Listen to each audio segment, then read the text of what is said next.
लेकिन आज black and white की शुरुआत हम एक शब्द से करना चाहते हैं और वो है आइडियोलॉजिकल ब्लाइंडनेस।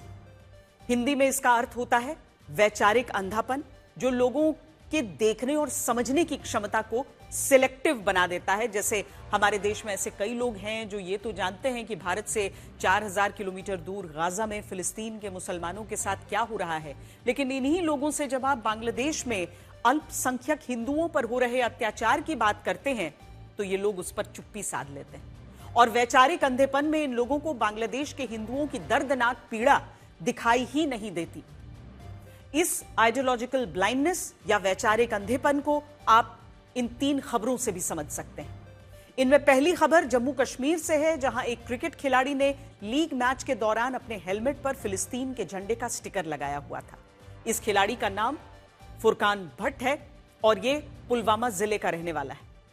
जम्मू पुलिस ने आज इस खिलाड़ी और इस क्रिकेट लीग के आयोजकों से पूछताछ की है और यह भी पता लगाया जा रहा है कि क्या फुरकान भट्ट ने किसी इस्लामी संगठन के कहने पर अपने हेलमेट पर फिलिस्तीन के झंडे का इस्तेमाल किया था।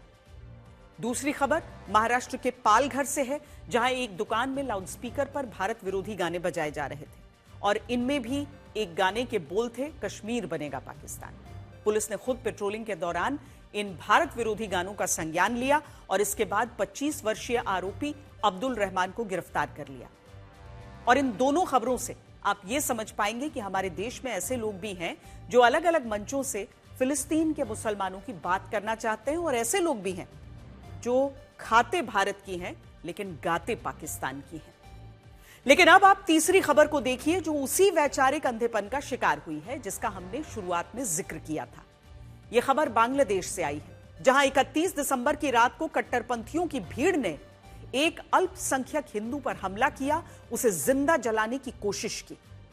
इस व्यक्ति का नाम खोकोन चंद्र दास है, जो अपने परिवार के साथ बांग्लादेश के शरीयतपुर में रहते हैं और आरोप है कि 31 दिसंबर की रात को जब खोकोन चंद्र दास अपनी दुकान बंद करके घर लौट रहे थे तभी कुछ कट्टरपंथियों ने उन पर चाकू से हमला कर दिया और इसके बाद उन पर पेट्रोल छिड़ककर उन्हें जिंदा जलाने की कोशिश हुई। इस वक्त भी जब हम आपको यह खबर दिखा रहे हैं तब शरीयतपुर के एक अस्पताल में खोकोन चंद्र दास जिंदगी और मौत की जंग लड़ रहे हैं। और इससे भी ज्यादा अफसोस की बात यह है कि उनकी और उनके जैसे बाकी अल्पसंख्यक हिंदुओं की बात करने वाला न तो बांग्लादेश में कोई है और न ही भारत में। हमारे देश में फिलिस्तीन के मुसलमानों का दर्द तो सबको दिखता है। भारत की संसद में जय फिलिस्तीन के नारे भी लगाए जाते हैं। देश भर की मस्जिदों में फिलिस्तीन के मुद्दे पर काली पट्टी पहनकर नमाज भी पढ़ी जाती है और यहां तक कि क्रिकेट खिलाड़ी भी अपने हेलमेट पर फिलिस्तीन के झंडे का स्टिकर लगाकर उनके मानव अधिकारों की बात करते हैं।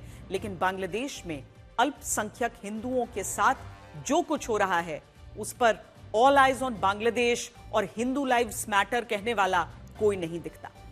यह स्थिति भी तब है जब बांग्लादेश में अल्पसंख्यक हिंदुओं पर होने वाले अत्याचारों और फिलिस्तीन के मुसलमानों पर होने वाले जुल्म में जमीन आसमान का अंतर है।